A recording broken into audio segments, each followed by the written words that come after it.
The John LeBanc Show has been known to make people laugh, sing, think, scream, throw things in rage, and generally lose their minds. Listener discretion is advised.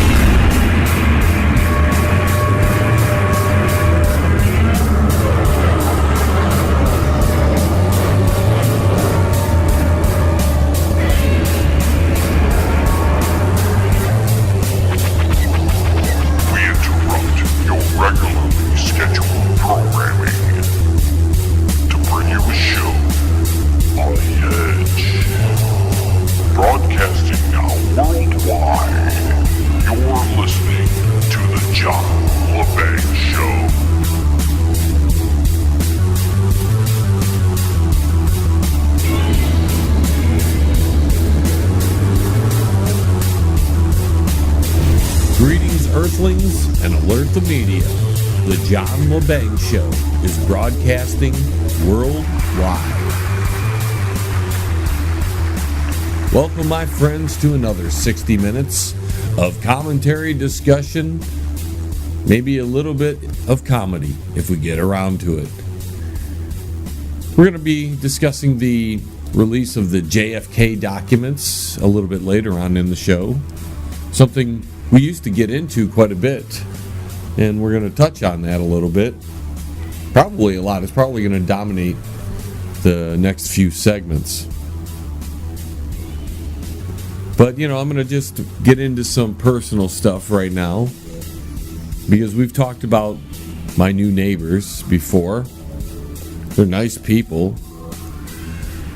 So nice that they connected this extremely bright light up to their garage, because the neighbor there apparently had their car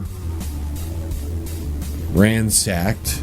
None of their money was stolen except some change, but they feel like their car was ransacked, and so because of that fact, they put up this giant, humongous floodlighty thing that now not only lights up their entire backyard, which is, good if you want to keep criminals away. You shine a light on an area. This light is so bright, and my neighbors are so courteous, that this light is now shining on the back part of my house here, illuminating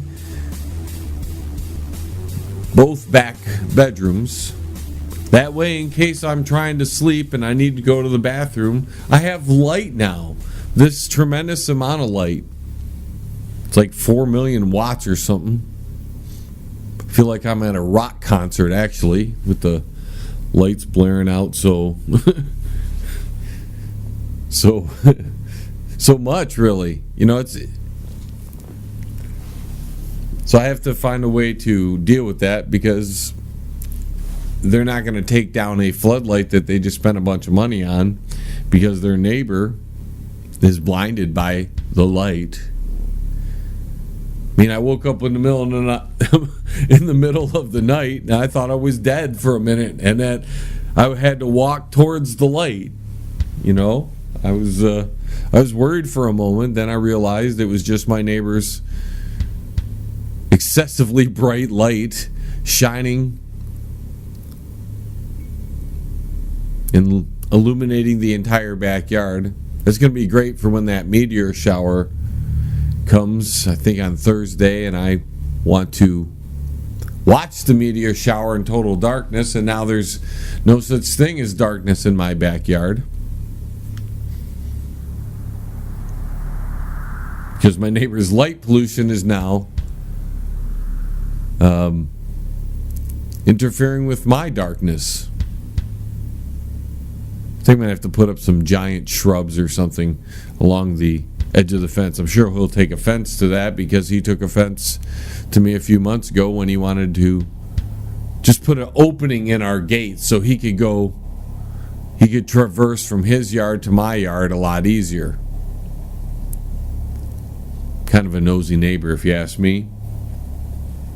he was asking about things. I was like, how would you know about that?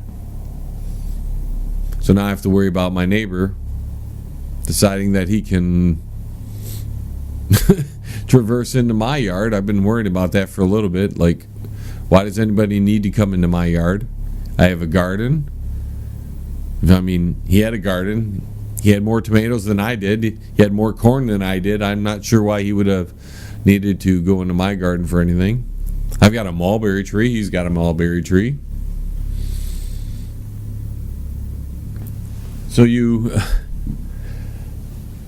live with these things, and I'm sure there's plenty of people out there who have other horrible neighbor stories they wouldn't mind telling us and sharing with the class, because, you know, not everybody is courteous enough to know that what they do might bother the neighbor.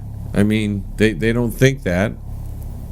I mean, it would have been just as easy, because he has a garage on the front that's connected to the house, and then there's a garage that's not attached to the house, that's back a little bit, and all he had to do if he wanted the light to shine on their cars was connect the light to the front garage, and he could illuminate the entire front yard, my front yard, his front yard, which, man, that would have been less intrusive. I mean, I have the one window that is like in direct aim of this light. Woo, there's the light shining in both windows, because it's at that, you know, perfect angle to get the light. And yes, I'm whining about the light, but I'm sure everybody out there has a neighbor story that is very similar. People don't understand their actions, or they don't really care. But he could have put the light on the front part of the front garage, and it would have lit up the whole front yard, and it would have still allowed the backyards to have some privacy, some darkness. Because I actually like the darkness of my backyard, so I could go out there and watch a meteor shower, because there wasn't surrounding light pollution obstructing my view. But now I have that. I could keep going over in my mind, I should just look for a new place to live. I should just move somewhere more secluded, away from people, because not that I hate people, but I just don't like them. They're not very courteous. My other neighbors aren't very courteous either. They let their dog run around in the front yard and do its business on my property. And then when I'm cutting the grass, I step in rat dog poop.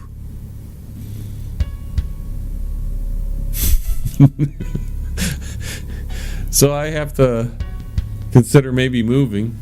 I want to keep this building, though. It's a decent building. It's not like I'm going to get what I paid for it. Not with the market the way it is.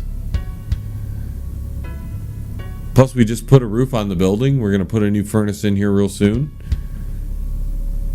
Hopefully, we're going to be a full-blown studio beginning the new year, where we'll be able to have live bands here, as well as maybe rehearsals when we're not on the air. Rehearsals for bands. So we're looking at some decent things in the studio. And we know we have plenty of security lighting now, because our neighbor went ahead and got these they're like parking lot lights. It lights up the whole backyard. You can actually see what color my house is in the middle of the night. Oh, that's that nice wicker color. That's a beautiful color.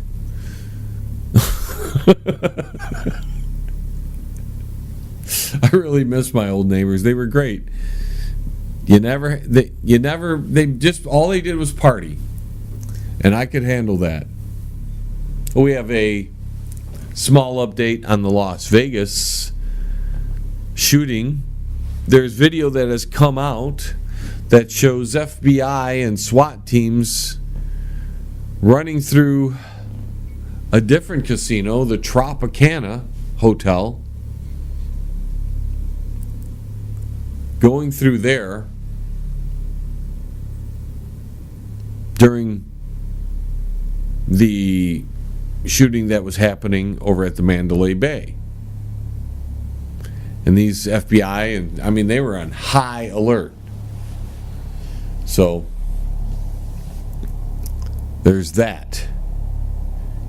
We've got the fact that people are telling the Mandalay Bay not to destroy evidence. Why would they want to destroy evidence? Again, we're on that. We have to worry about what's going on there. That'll never add up, folks. And if you think we're going to ever know the true story, I don't think so. In fact, there's some video evidence showing that there was a helicopter floating around the scene. You know, I had noticed it in a couple videos. I don't have the expertise to know what the helicopter was actually doing. You know, you see the flashing lights, but you don't know if that's normal lighting that they have on a helicopter or if they're firing something at the crowd. So that's going around. You can check that out on YouTube if you want to research a little bit more on that. Again, I don't know what happened down at the Mandalay Bay and the 91 Harvest Festival right there in front of the Luxor Hotel. But I can tell you whatever did happen down there, it's not how the official story is being told. It's something different. And that's possibly because whatever happened down there at the Mandalay Bay, the 91 Harvest Festival, and in front of the Luxor Hotel, whatever did happen down there was a little bit bigger than they want us to know about, because it would probably freak the country out.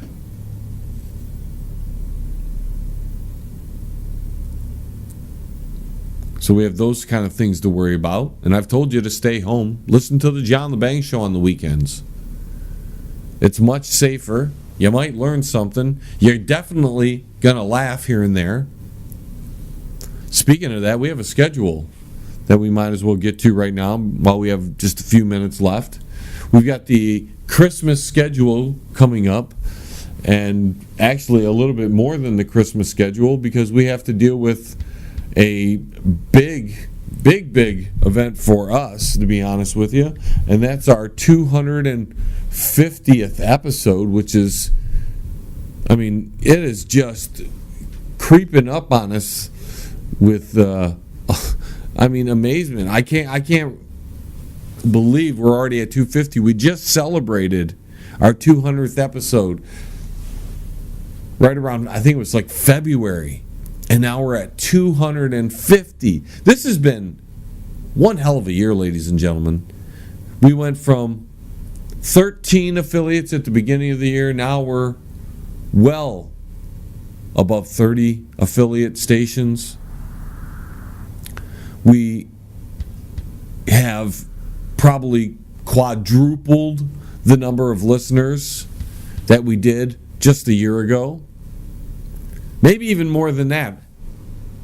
But here's the schedule for the rest of the, basically the rest of the year. So you're going to get the basic stuff coming up. We're going to have our 250th episode. It's going to be, we're going to try anyways, to have a 2-part episode where we're going to try to have you call in or send us messages talking about your favorite parts of the show. We're going to maybe go over some of our favorite parts. We'll bring in our buddies, Shady and Wilbert and all them, and maybe discuss some of the things that have gone on, all the amazing things that have happened just this year alone. After that 250th episode, we're going to cruise right on through the Thanksgiving weekend with regular scheduling right up until the 1st, and then we're going to head into our holiday scheduling, and you'll be getting all the Banger Universe specials. So it's going to go like this mostly. It's going to happen where the first week of December you're going to get the Invaders from Alien X. In the second week you're going to get A Hell of a Shady Experience and Captain Rainbow Civil War. In the third week of December we're going to be having Destiny Wars Part 1 and Part 2. The week of Christmas through New Year's there, so that's the fourth week, you're going to be getting A Fairy Shady Christmas and Shady's Christmas Story, and a little special that we're going to talk about as we get closer into that. Then come the New Year's Eve through the New Year, you're going to get Shady and the Mystery Freaks again. And we believe we'll be able to have another brand new special for you for the new year. We don't want to give you a title yet because we're still working on which storyline we're going to be embarking on. So that's fun. And if your station carries the third hour of the John LeBang Show, which is the music hour, you'll be able to get each and every week in succession the Bangerverse specials themselves. So Bangerverse 1 will be the first week, Bangerverse 2 the second week, Bangerverse 3, and so on and so forth. Right through that. So we'll be fitting in an entire month of John LeBang Show specials right there during the Christmas holiday, as well as you'll be getting possibly 2 brand new specials, one little mini special, and then very possibly a full-length story, just like Shady and the Mystery Freaks, although it'll be something different. We don't know what it's going to be yet. Anyways, folks, we've gone long now. When we return, we'll talk about the JFK documents that are being released. Hey, you. Yeah, you. Listening there. Don't go anywhere. The John LeBang Show is going to be right back. Just ask the hillbilly. That's right. Right after this. What about me? Maybe next time. Check out the new book from Derek Shelmerdine, Rock and Roll Unraveled. It tells the story of rock and roll from its roots right up until the mid-70s punk. Rock and Roll Unraveled. Not just the music, but also the events that shaped the music. Rock and Roll Unraveled. It includes the backgrounds to recording sessions, singles, album releases, births and deaths, epic concerts, and festivals. Rock and Roll Unraveled. Shelmerdine has made a painstaking effort to document pretty much every event that would prove significant in shaping popular music. Rock and Roll Unraveled. Purchase the book at www.rockandrollunraveled.com. Follow him at Twitter at R&R Unraveled, and look him up on Facebook at Rock and Roll Unraveled. Rock and Roll Unraveled. By author Derek Shelmerdine. Available now. You're listening to the John LeBang Show. It's a hell of a good time, isn't it? We're going to get a look at these JFK documents real soon, and I'm quite eager to see what is in them. Although I will tell you that if they're anything like the release of the UFO documents that we've gotten in the past and other top secret information that has been released to the public, I'm expecting a good portion of these documents to be redacted.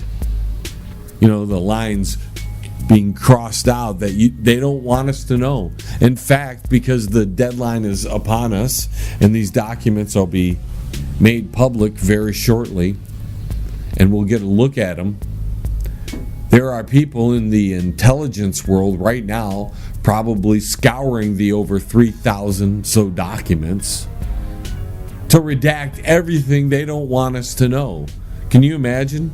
There's probably people in there right now with black markers just scratching away. Nope, can't say that. Can't show that to the public. Can't show that to the public. So by the time it gets to us, all we'll be able to decipher is that they're keeping something secret again. I mean, that has been their track record over the past document dumps that they've released to the public, that they've made available through the Freedom of Information Act. And when we finally do get these documents and we finally scour through the over 3,000 plus pages that are going to be made available to us, are we really going to know what happened to JFK? Especially if there are people redacting as much as they can, claiming it's some sort of top secret information that happened 54 years ago and that's relevant to current national security. Because that's what we're going to get.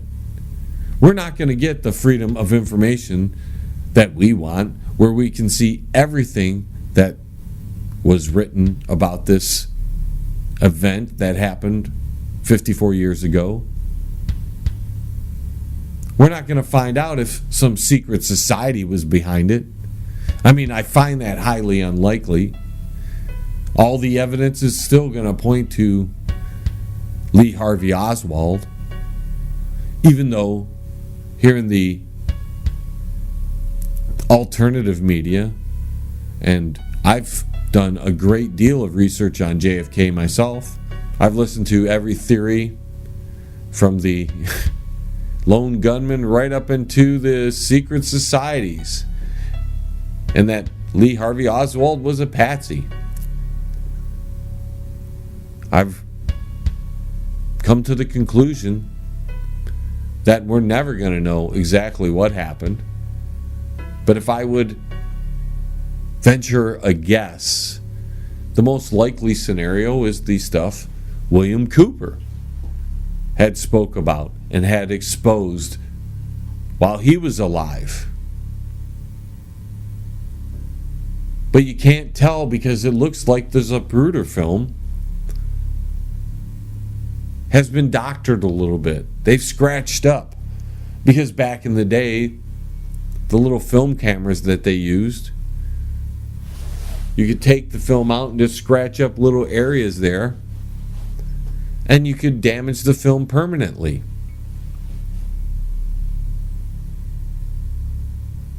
And it's not like there were thousands and thousands of cell phones at the time that could possibly catch different angles of the event. This was a time when they only had a couple of cameras covering any event. And it was highly unlikely that any video camera, and we were lucky enough to have the Zapruder film to scour through, because regular everyday people didn't have video cameras back then. It was a rarity. Now we can see a lot of photography from that time, but that doesn't tell the whole story. Although you have to wonder why Mr. Kennedy's wife was trying to get out the back of the car, and the and the Secret Service agent tells her to get back with her husband, whose head has been blown off pretty much.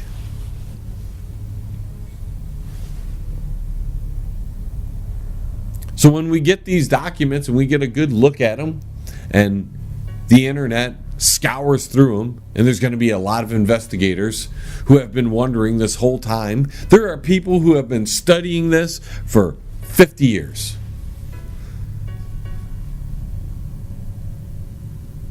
So we're going to have a lot of people looking at this stuff, and we're going to find out information, if there is information available to us, if it's not redacted like the UFO files are. I mean, they want us to think about conspiracies. Otherwise, if they didn't, they would make this information available to all of us. Because you can't tell me an event that happened 54 years ago pertains to any current national security. Any kind of secrets that might have been at that time are no longer relevant. And you cannot tell me that anything that those documents contain are crucial to our current national security. Because in 54 years, if we hadn't figured out the problem that allowed that event to happen, if we have security protocols in place that were in place at the time Kennedy was shot, then there's something wrong in the halls of government. And it has nothing to do with national security.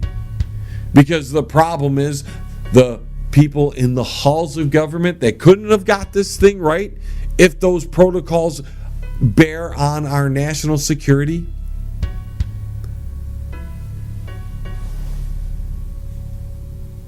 If those protocols are still in place, then the biggest threat to our national security are the people in the halls of government who can't correct anything. So I'm not holding my breath when it comes to these documents. I'll do my research. I'll read the documents as soon as I am able to get my hands on them. And I'll scour through them just like every investigator that wants to get to the bottom of one of the biggest events in the history of the country.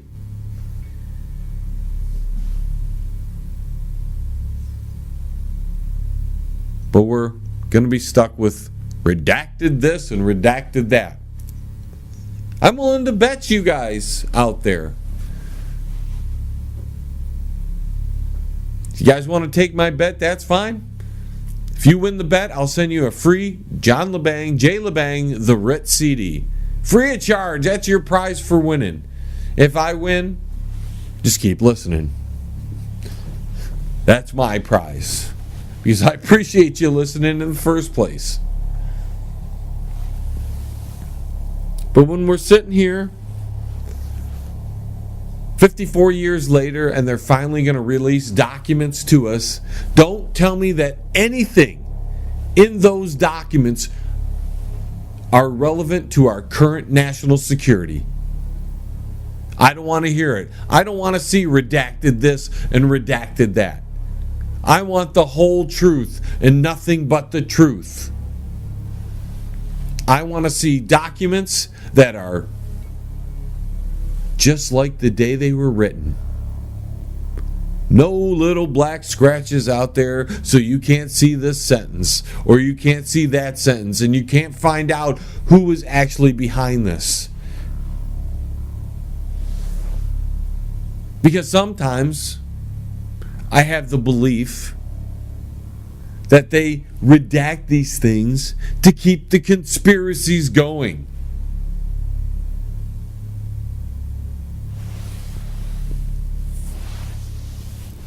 That way we are all confused.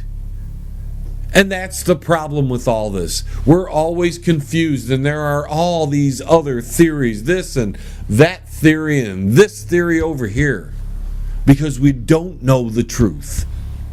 That's what we're facing with the Las Vegas shooting. There are theories all over the place because what they're telling us is the truth doesn't make sense. It doesn't even add up.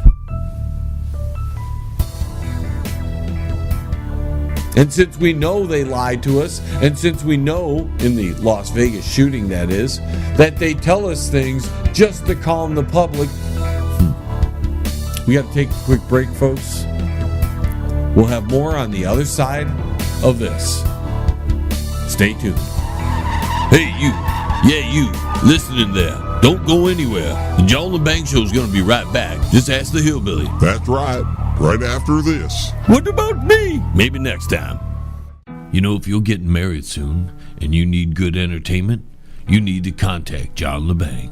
He's got 30 years of experience of wedding entertainment under his belt, and there is no one better and no one cheaper. He's running a special to the end of the year, $500 for your wedding if you book now. Contact John LeBang by email at jlebang@live.com or go to his website. That's www.jlebang.com. CRRM, CarePoint Billing Services. Their billers and managers are all dedicated to working for you to increase your profits. For more information, call CRRM at 248-579-3805. CRRM, CarePoint Billing Services. Hey, man, it's at the bottom of the hour, man. Do you know where your kids are, man?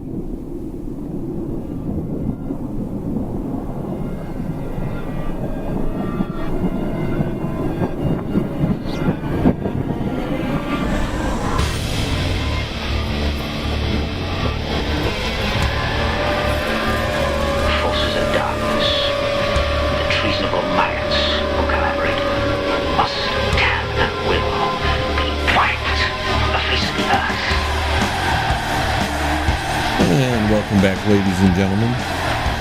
You know, the JFK conspiracy theory was one of the first things that I began to research when I started to question what was being told to me.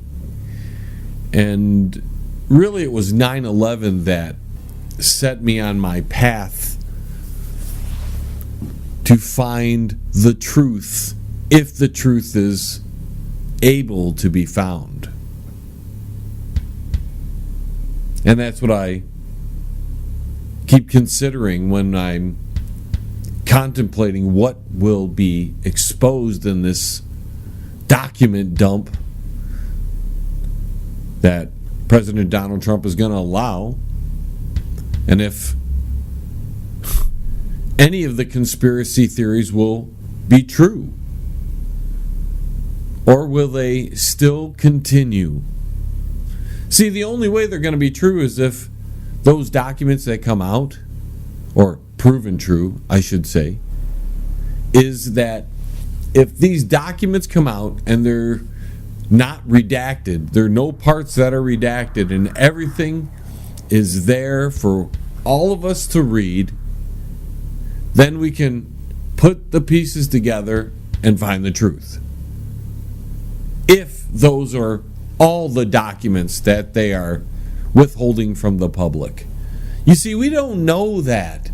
Just because they're possibly going to release 3,100 documents to the public, and they tell us this is the last batch of documents they have, that doesn't mean that is the last batch of documents that they have. It might be the last batch of documents that they've scrubbed clean that they can make available to the public. So that way maybe the public will stop hounding them about this subject and won't dig any deeper. You see, with a 54-year-old conspiracy theory,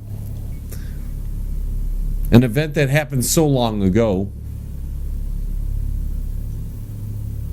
whether we find the truth out or not, we'll be unable to corroborate this information because it happened so long ago we can't actually go back there and test the areas for evidence, check it out to make sure that what they are giving us is the truth, the whole truth, and nothing but the truth.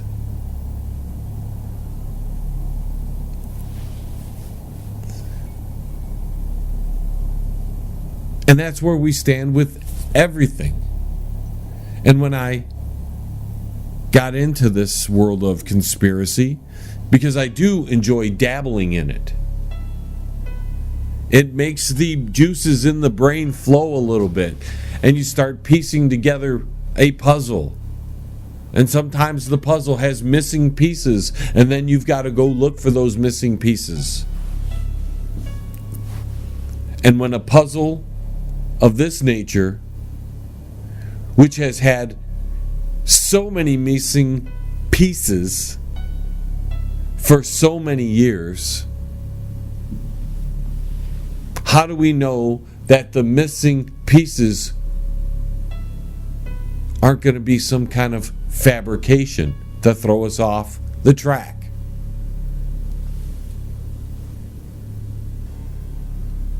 And that's if they give us documents that aren't full of redactions,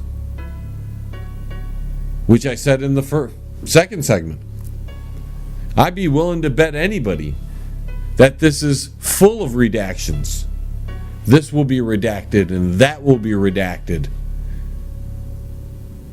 And we'll be left with even more questions.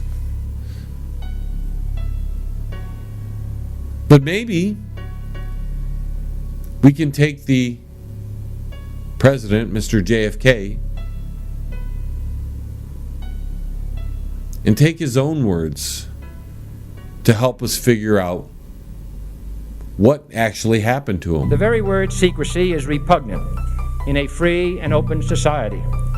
And we are, as a people, inherently and historically opposed to secret societies, to secret oaths, and to secret proceedings.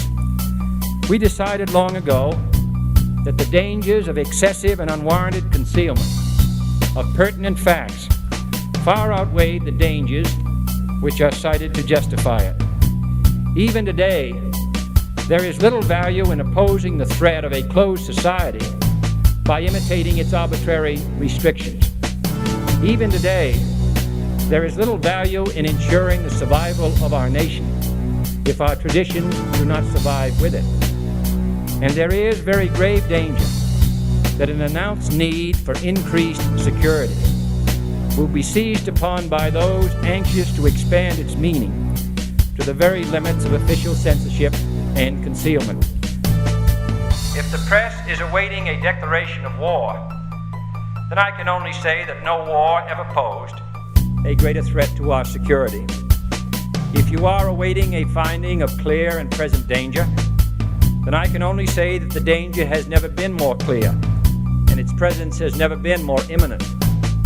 It requires a change in outlook, a change in tactics, a change in missions by the government, by the people, by every businessman or labor leader, and by every newspaper. For we are opposed around the world by a monolithic and ruthless conspiracy that relies primarily on covert means for expanding its sphere of influence, on infiltration instead of invasion, on subversion instead of elections, on intimidation instead of free choice, on guerrillas by night instead of armies by day. It is a system which has conscripted vast human and material resources into the building of a tightly knit, highly efficient machine that combines military, diplomatic, intelligence, economic, scientific, and political operations. Its preparations are concealed, not published. Its mistakes are buried, not headlined. Its dissenters are silenced, not praised. No expenditure is questioned, no rumor is printed, no secret is revealed.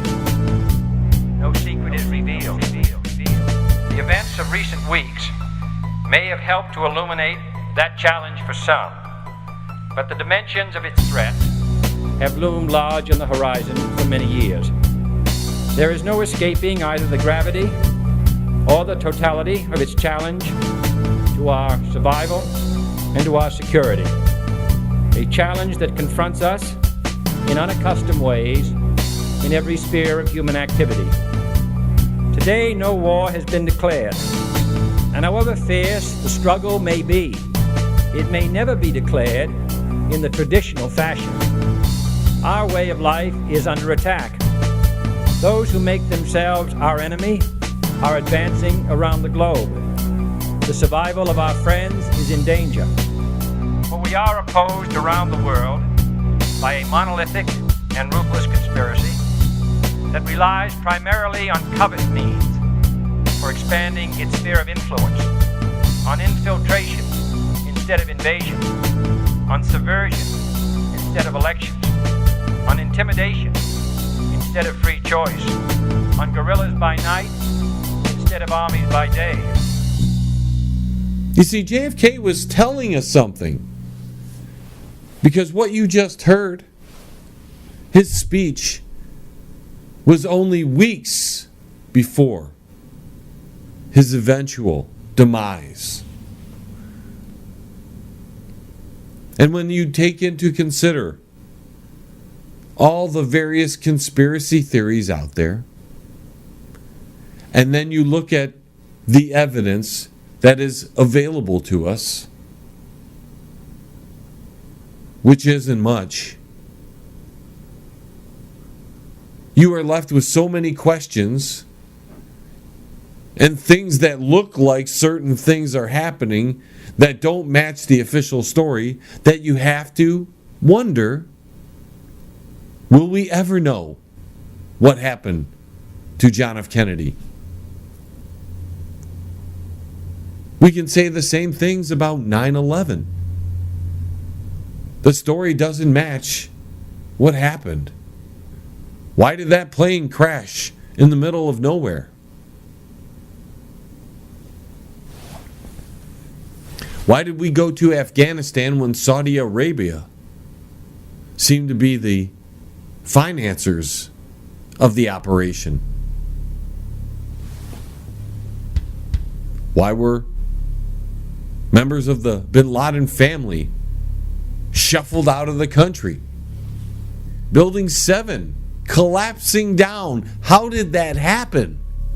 We're always left with mysteries when it comes to these sort of things, because the government, for purposes of quote-unquote national security, they do not make available all the information relevant to the event. And they claim it's for national security or it's part of an investigation. And by the time it gets to the public, even if there was something in there that proved something that was not of the official story, there's nothing anybody could do about it. We couldn't do anything to correct it. And if their claim is always that we're telling you things because we're just trying to keep the public calm, and it's not really the story, but we don't want the public to panic, then what they're doing is deceiving you. And that the dangers that are posed to us as Americans and our leaders are much greater than they are willing to admit to us. And what if there is a giant conspiracy behind these events and other events that happen throughout history? By the time we figure that out as a member of the general public, it's too late. So when 54 years rolls around and we might get the final pieces of the puzzle, and if we're lucky enough they're not redacted, when we find all this out, what good is it gonna do? Who's gonna learn from it?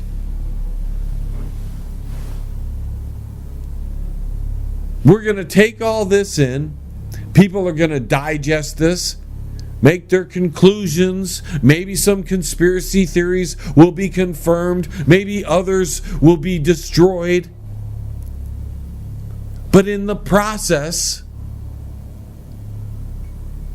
the only true thing that happens in all of this is that we know our government has been lying to us and deceiving us for half a century. And if they do that for the JFK assassination, who's to say they don't do the exact same things for the events like 9/11, the Oklahoma City bombing, the events in Las Vegas, Nevada at the Mandalay Bay? See, the only thing we're going to truly find out is that the government withholds information from us until it's way too late for us to do anything about. We've got to take a quick break, ladies and gentlemen. Final segment heading your way after this. Where do you think you're going? The John LeBang Show will be right back. So grab a beer and a smoke and sit your butt back down. Stay right here. Powerful, epic music by Toothbox Roll. Life-changing lyrics come in every style, empowering humanity to finally unlock the chains of bondage. Experience the edgy side of positive music and rock your world today. From Primal to Divine, available now at sassyalternativemusic.com.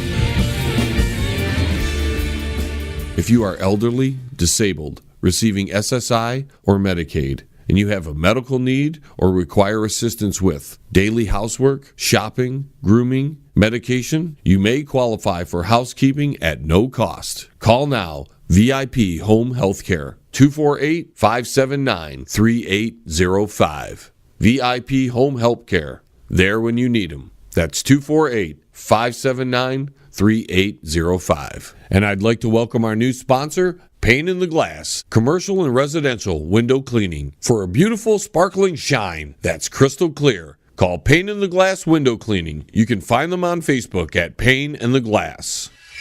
You're listening to the John LeBang Show. It's what's cool on radio.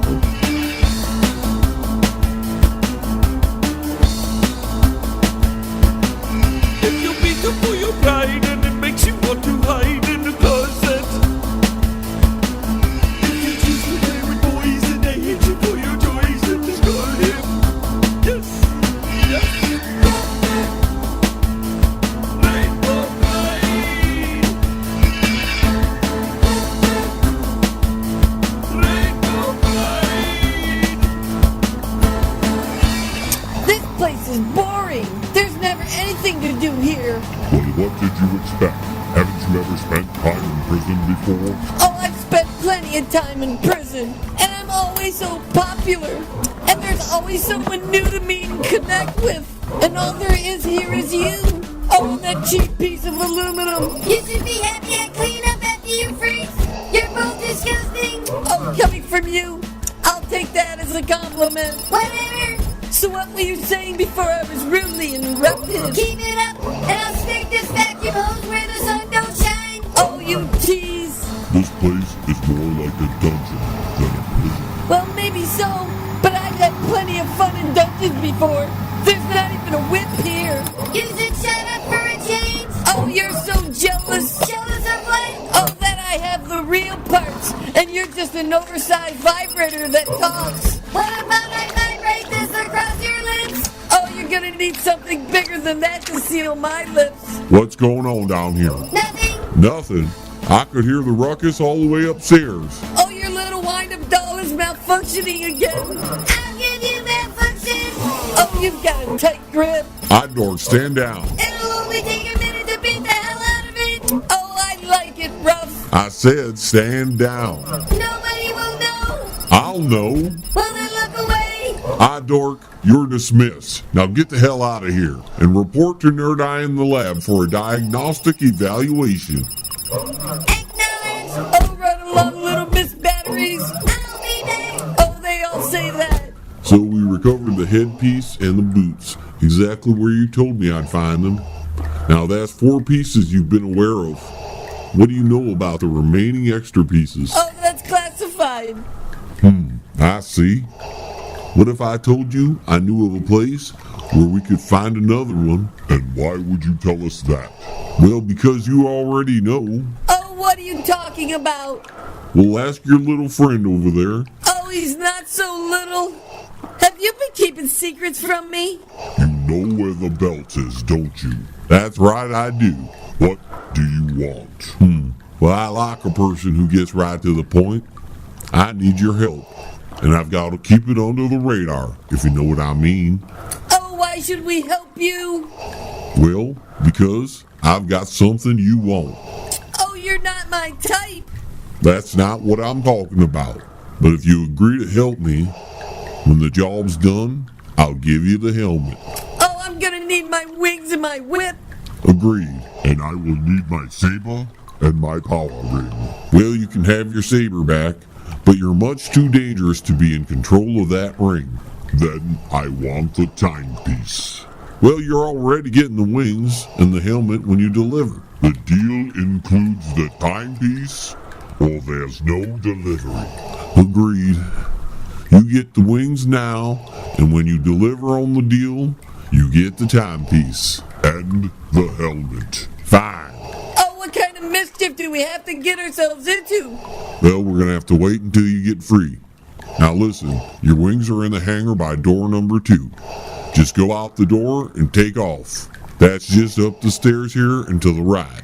And by the time anyone realizes that you're gone, you'll be out of tracking range. Here, this will help you get out of your cell. Oh, I love screwdrivers. I left a communication device attached to your wings. It's set to channel 13. I'll contact you when I can, and it'd be best if you wait until after the show, when we've all gone to bed. Now, good luck. You're listening to the John LeBang Show. It's a hell of a good time, isn't it?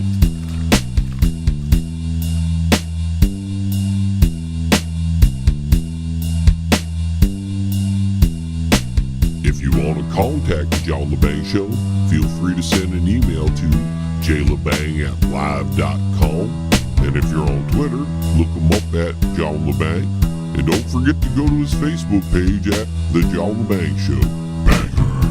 Now here's John.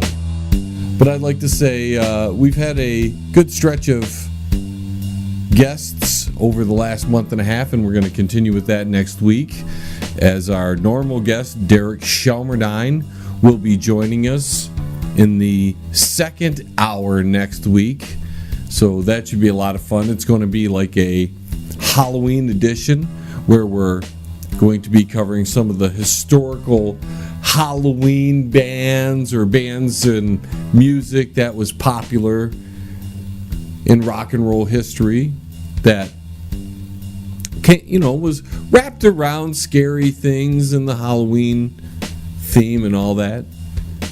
I'm not sure what we're going to be discussing on what topics he will bring to the table, but I'm hoping we get a little bit of Black Sabbath in there or some Ozzy or something, because it would be an interesting taste to get that going there.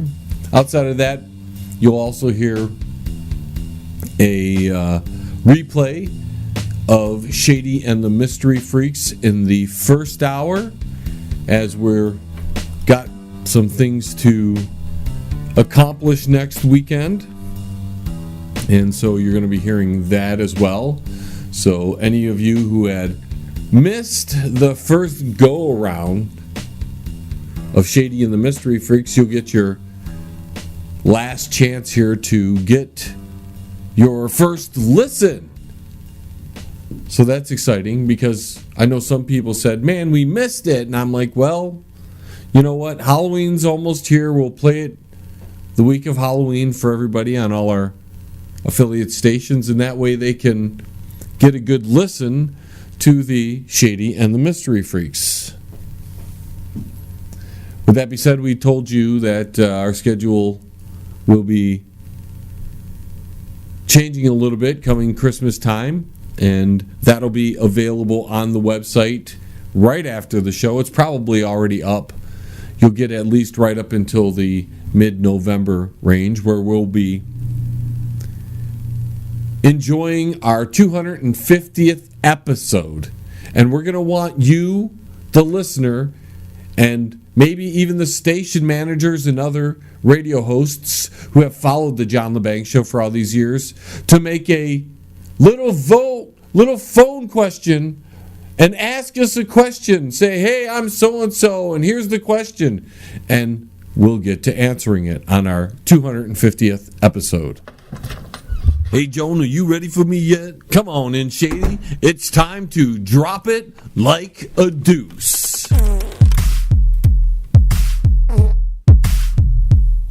If you want to win a prize, drop it like a deuce. Are you sure this is a good idea? If you want to have a good time, drop it like a deuce. I have a bad feeling about this. No need to sterilize. Drop it like a deuce. Oh no. Drop it like a deuce. Drop it like a deuce. Tonight's first category is Name a Vacation Hotspot. And our first call is coming in from Naples, Florida. Cora, it's time to drop it like a deuce. It's down to Puerto Rico! Puerto Rico, thanks for your call. And now we're heading over to Boston, Massachusetts. Name a vacation destination.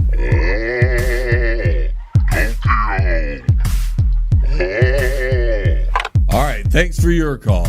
Okay, for our second category, we got Name two characters. And with that, we head out to California. Paco, what say you? Hey, man, you and Shady, man. Okay, thanks for your call. And now over to Ottawa, Canada. Gordy, main characters. Give me Abu and Ditzy, eh? Abu and Ditzy, thanks for your call. All right, for the next category, we have motor vehicles. And with that, we head out to England. Henry. How about a moped? That works. Thanks for your call. Our next call goes out to India. Bor, pick a motor vehicle. Riding lawnmower? Thanks for your call. And now for our final category, we're looking for a superhero. And with that, we're heading out to Chicago. Peppa. Oh, I likes the Hulk, babies. The Hulk it is. Thanks for your call. And our final call comes from the United Kingdom. Paul, what say you? John, give me Iron Man John. Iron Man, thanks for your call. Well, that's it for this episode of Drop It Like a Deuce. I'll catch you later, everyone. Bye. And that's it, ladies and gentlemen, for yet another Sonic Vibration Hour known as the John LeBang Show. I'd like to thank all of our affiliate stations from the United Kingdom to the United States, Australia, the Netherlands, all over the place. We are broadcasting worldwide. Don't forget to go to our website. That's www.jlebang.com. Thank you, all of my wonderful listeners, for giving me your support and your continued patronage of my broadcast. And until the vibrations of my vocal cords reach your ears again, this is John LeBang signing off from the Banger Studios. T-minus 10, 9, 8, 7, 6, 5, 4, 3, 2, 1. We have liftoff. Tune in again next week. Same time, same space, same station. Resistance is futile. Oh, push harder. Come on, Darth. You can do it. Push harder. Oh, harder. Put your back into it. Come on, faster. Listen, if you're gonna constantly nag me, I'm never gonna get this door open, and then we're never gonna get out. Oh, I was just trying to give you encouragement. I don't need encouragement. I need quiet. Oh, I know what you need. I've got a headache. Oh, you always have headaches. Now will you shut up? Fine. I'm not gonna help you anymore. I'd probably get bold, but whatever.